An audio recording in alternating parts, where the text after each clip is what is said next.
قيمة دي حقها دا حضور برجش قيمة دي خلش حي قدع يوجوالي ديال سمخلتن ديال إلش نخ حي قدع يوالله يخدي حني قالت يزام دي حن يستي يعني قيمة دي نح محشر آري دي حن ديقدر فديات عياكش ديال قدال دوش خدها يخ از قدع يغارين.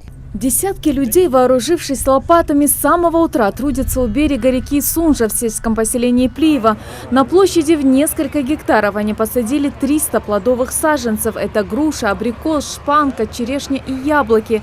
Каждый из молодых людей, присутствующих здесь, добровольцы. Люди, которые не прошли мимо призыва принять участие в этом богоугодном деле. Что самое важное, это этот сад, как мы и планировали, будет именно объединяющим людей, будет нашим общим вкладом в объединение людей, в их единство. И я считаю, этот сад, он не первый сад, у нас еще и планируется и в апреле, и осенний еще этап. Это, во-первых, богоугодное дело, диалог Дешхамдир. Во-вторых, это помощь непосредственно этим активистам, которые работают во благо республики нашей. И, в-третьих, это культурное времяпровождение. Мы встретились с многими знакомыми, друзьями, вместе делаем эту работу. Я думаю, это очень важно. Символично еще и то, что эта масштабная акция проводится в год экологии. В ней также приняли участие представители Назрановского района, комитета экологии и многие другие.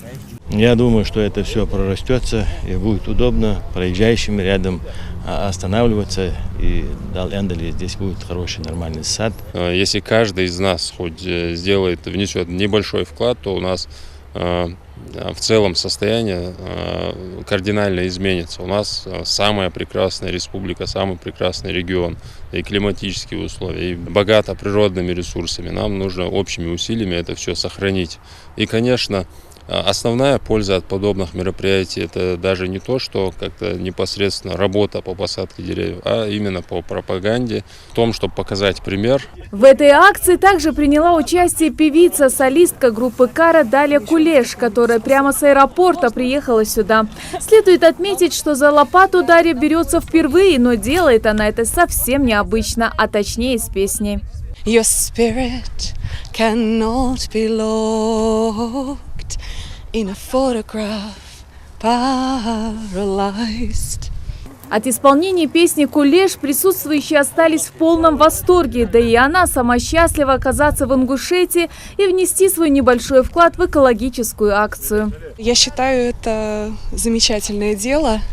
И как вот в песне «Ореховое дерево» поется «The Hazel Tree», это именно связь поколений. Это то, что, я надеюсь, останется на многие годы. Потому что дерево, не случайно же говорят, семейное древо.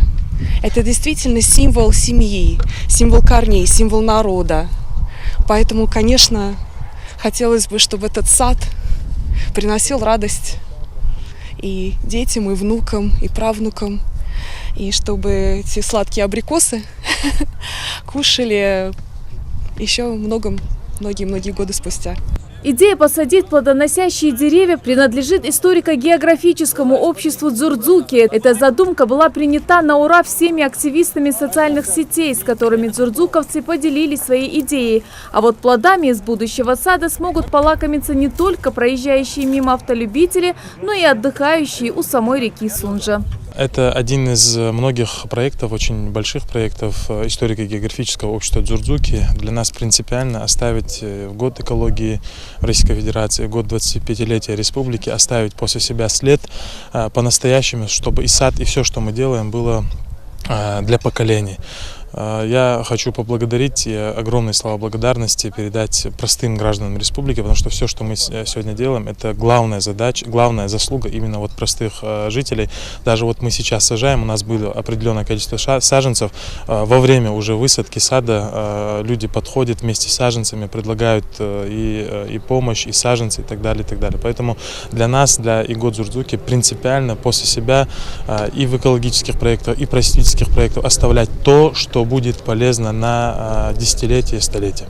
Как известно, деревья являются главным источником кислорода, которым дышит человек. И каждый из нас должен в своей жизни посадить хоть одно дерево. От этого мир станет только чище и красивее. Представители Ингушского историко-географического общества Дзурдзуки всего намерены посадить 30 тысяч плодовых саженцев. Ну а сам срок реализации проекта «Сады поколений» зависит от нас с вами, где каждый может внести свой вклад в это богоугодное дело. Светлана Томова, Тимур Карахоев. Новости 24.